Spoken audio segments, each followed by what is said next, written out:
I'm in.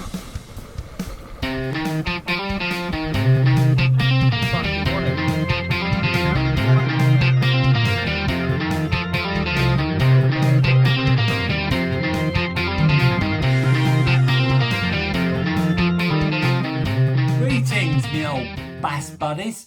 Right, in today's video, we're going to be talking about weed. Now, no, we're not getting high. It's not a drug rehabilitation program. This is actually about seaweed, because round our neck of the woods at the moment, and for the last month, it's been an absolute nightmare. It really has mucked the fishing up, to be honest. But there are a few ways, things you can do to get around it, so that's what we're going to go into. That little intro bit of video is the footage I got from the other night. I caught a 63 centimetre. I was well chuffed with that, I tell you. That was in the it wasn't so bad that night. We fished at low tide that night. I actually used this. I got a chest piece for the old camera, and you can actually hear my heart beating in the bloody video. My language is terrible though, but do excuse me. I can't help it. It just comes out. It's just the way I am, I'm afraid. I can't change it. Well, I wish I could, to be honest. My mum would tell me off if she sees the video. But what I actually did, I made a few mistakes though while I was filming it, because what I did was I actually pointed the camera down when I got it close in to so you could actually see what I was doing on the floor. But what I didn't fail to realise is when I bent over to pick the fish up, I'm actually filming the rocks. Now that's not very good, is it? And I didn't even realise. And even when I stood up again and held it out to the bass man and showed it, yeah, look at my lovely little fish, you can't see it because it's out of range. But never mind, we'll get there in the end. You can still see, you know, the actual point of the video is not to show off about bloody what fish you caught. It's just, you know, to show how we combated the problem, the weed problem. I mean, it's been a bloody nightmare. It's been horrendous. Right,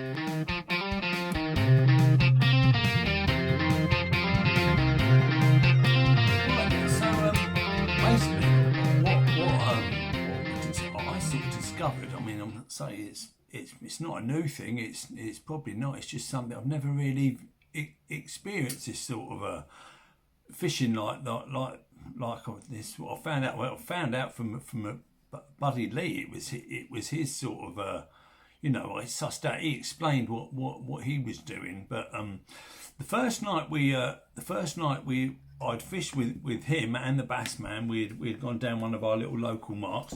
Anyway, this was a bit of a bad night for me, to be honest, because this place where we go, sometimes the waves are a little bit high. Anyway, so we were going out there, and I jumped over the first wave, and my glasses pinged off and went away and drifted. I couldn't see where they went. They went off in the tide. So that was the start of my really bad night. And then, of course, what happened? We started fishing. Bassman had a couple. Lee had a couple. I didn't have nothing. What had happened was my line had got hooked. It had got wrapped around my fingernail, because every time we was reeling in, there was tons of weed on the bloody line. We were surface lure fishing.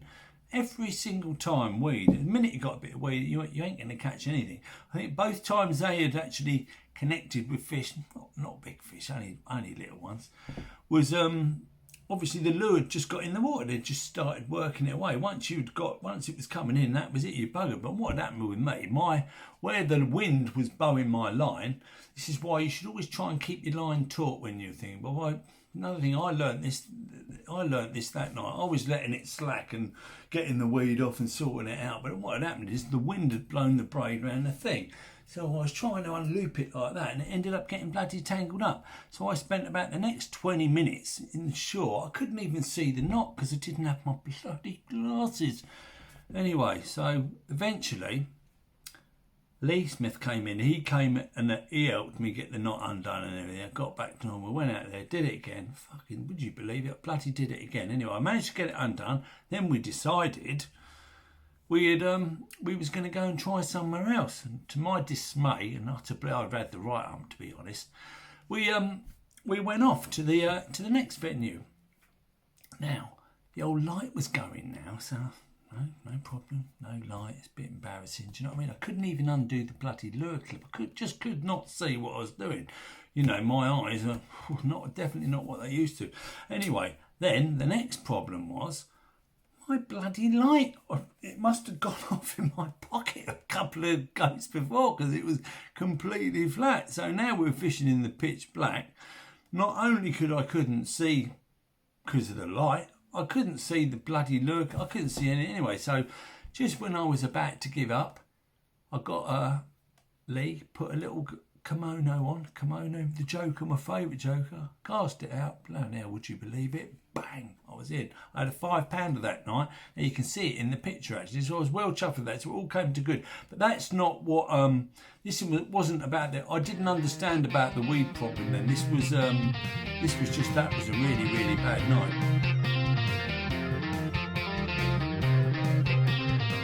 Right then, so basically as the story goes on, the next night we went back down there. Obviously I got 2 pairs of glasses just in case. Got a pair with a bit of string on it, just so I'm never going to lose them. Do you know what I mean?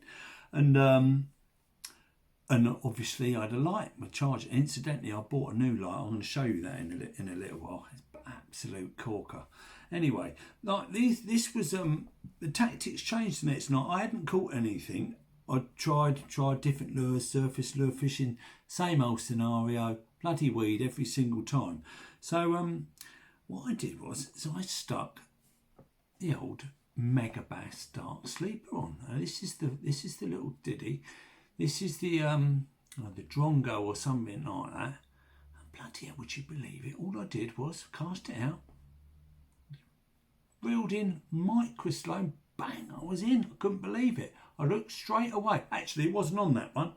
It was on the smaller one first. I'll tell you how I know, remember. Small, look at that little thing. That, doesn't it make total sense that round the rocks, that's you lift up rocks, you go when you go crabbing or whatever, you always see these little gobies. It makes sense. That's probably one of the things that the bass are coming in to feed on. Now this one, poor little bugger, he actually lost an eye on the first fish that I caught. Anyway, that was this was the little gobies, and that was how I was fishing.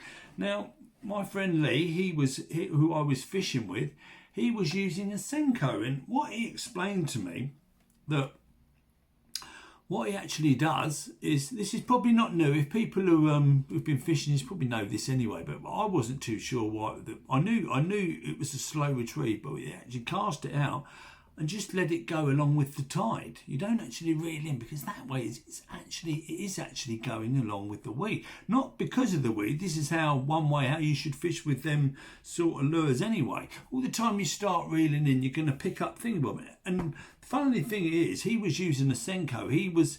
The stamp of fish he was catching were pretty big compared to the ones I got. I'm not saying, maybe it's just the way it goes, but he explained that what they actually do is they actually sit there. They won't. A lot of the bigger fish don't always chase after the bloody lures and that. They'll wait and they'll suck it in. Do you know what I mean? Not like a hit, like when you're on the surface or whatever. So that's what we discovered. And actually, the next time we went, me and Bassman, we went at high water. The weed was horrendous, but the minute I stuck a bloody pirate seducer on, you probably, I've showed them in other videos, and just never bloody, I had one straight away. But we was getting weed all the time. So that's how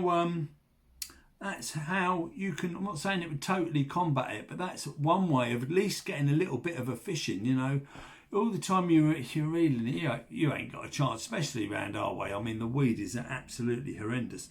And now, as for the little bit of video at the beginning, the actual lure I caught that on was a lure called an auto walker. Now, I don't know how you can get them. I got mine from Bulgaria, but one of Lee's friends actually sent me to for nothing. Oh, what a good bloke, eh? I can't believe it. It's got one single hook on, and it's got obviously a treble on the back. But if you're crap at walking the dog, because I'm not that great. I mean, I sit there and I concentrate on trying to reel slow and get it going. But with this, you don't even have to shake the rod. You just reel in and it snakes in on its own. Oh look, just done that in my finger. It snakes in on its own, which is absolutely revolutionary. Is the word. I've got this, the chart colour. I haven't actually caught. That was the one I actually caught on the other night. Actually, my PB, 63 centimetres. The live footage is on coming up in the end. Like I say, don't worry about the language. I do swear a little bit. And then that's another pattern. That's oh, look at it. It's just absolutely beautiful. But they actually worked. I still did give it a little tiny little wobble when I caught the fish. I just found, because the water was a little bit choppy. When they show you the pictures of the lure working on the videos where they're advertising them and that, the water is like a mirror, so you can see it snaking absolutely brilliant. But if you're not very good at walking the dog, they are the killers. How you're going to get them is another story, but there you go. Anyway, the footage is coming up, so I hope you enjoy it. It's my best bass of the year. Thanks for watching.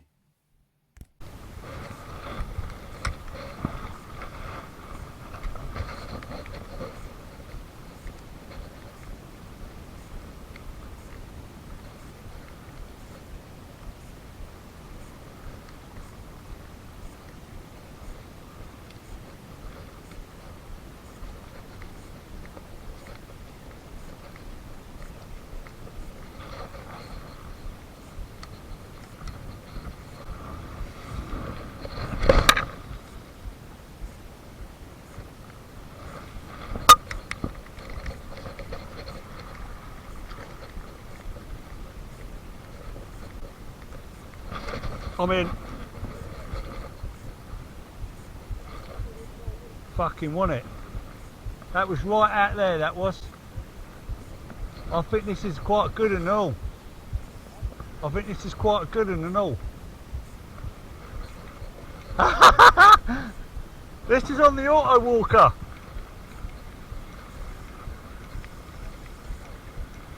Good and wasn't it? I twitched it like you said as well.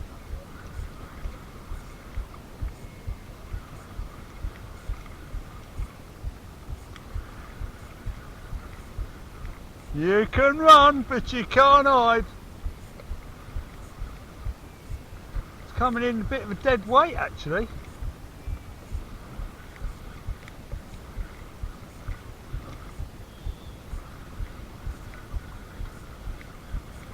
Maybe it looks funny.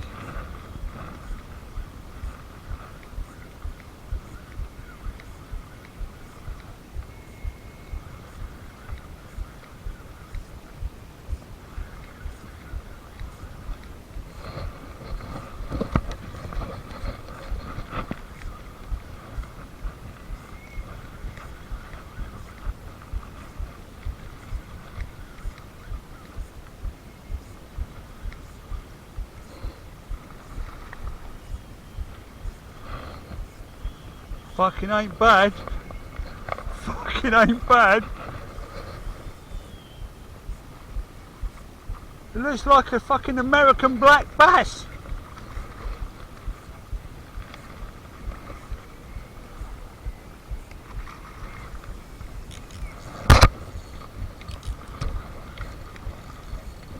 Oh, it's a fucking good one.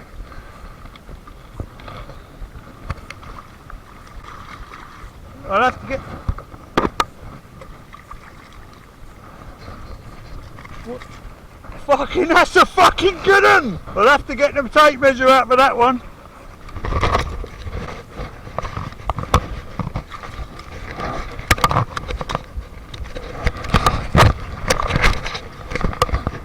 $63.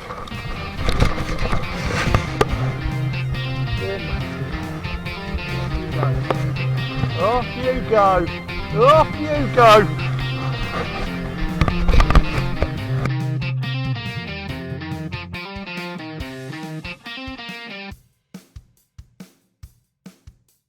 So that was the fish that I caught, the 63 centimetre. Not the best filming, I know. It doesn't really do it that much justice, but when you see when I first actually get it out of the water, you can see the size of the fish.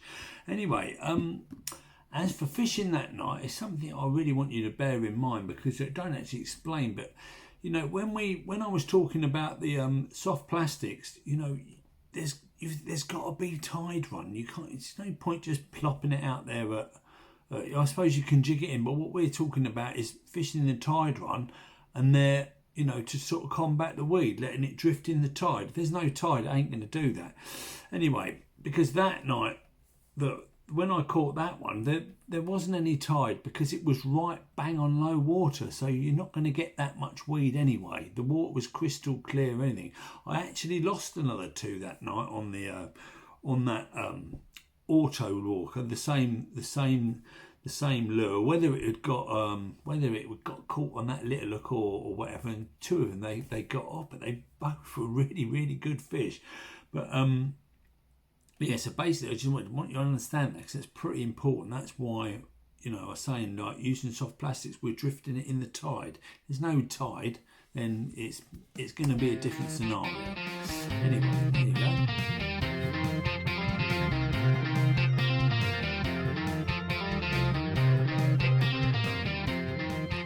Jeez, I almost forgot. Right, just going to go through the lights. Right, this is the lights I used to have. The light I was telling you about, blinding light. This is a Princeton Tech. This is what I used before. Just master. It'd be good if you're doing an all-night session, you know, bait fishing or whatever. Bloody great light. I've also got this one. This is the lead lenser, obviously battery. But what I found wrong with this one, the thing keeps going off. If you leave it in your bag, I don't know how I do it. I managed to turn the thing on, batteries go flat. This is the one I had the other night that I got out of my pocket that was flat. So not only did I have no glasses, I had no light over, pitch black. Yeah, pretty much the odds are stacked against you. Still caught one in the end though. But yeah, I've never known that one to do that, but which leads me to this one. Now this one is the night core. This is what Lee Smith was using. He showed me how to use it and everything. But it's absolutely beautiful. No batteries. It bloody lasts forever. The charging. It's got a really dim light. Look, really dim. So you don't want to frighten the fish away. It's probably best to go back into shore and turn right away from where you're fishing if you're night fishing for bass, if you can get out at the time. I mean, it's hard when you're working, really, getting out, you know, the bloody middle of the night fishing. Do you know what I'm saying? Well, like I say, it's got that little that level. Then next one is that one, and then a really bright one. Also, it's got an auxiliary light that comes on like that. Don't know what that's for, I don't know, I haven't got a clue. And also got a red light, goes bright. But see, the thing is about red light, what they say is that actually fish can't see the infrared lights because, you know, something to do with it. I think carp fishermen use that a lot. Obviously it adjusts like that. But the good thing I like about this, because all the problems I've had, you know, like I said, that light had been on in my pocket for some reason, and I was always doing it with that bloody lead lenser. I'd get there, start fishing, then it bloody goes dim and runs out. If you push both buttons in together, like so, it's locked. Won't work. Pushing both down again. Perfect. Working. Absolutely blinding. There you go, a bit bright, sorry about that. And that's the night core. So I'll leave a link for that if you think you get it. Light as a feather, rechargeable, Bob's your uncle, light as a feather. Anyway, thanks for watching the video. Hope you enjoyed the live footage. My language is a bit bad, sorry about that, but that's the way I roll, I'm afraid. Right, see you in the next video.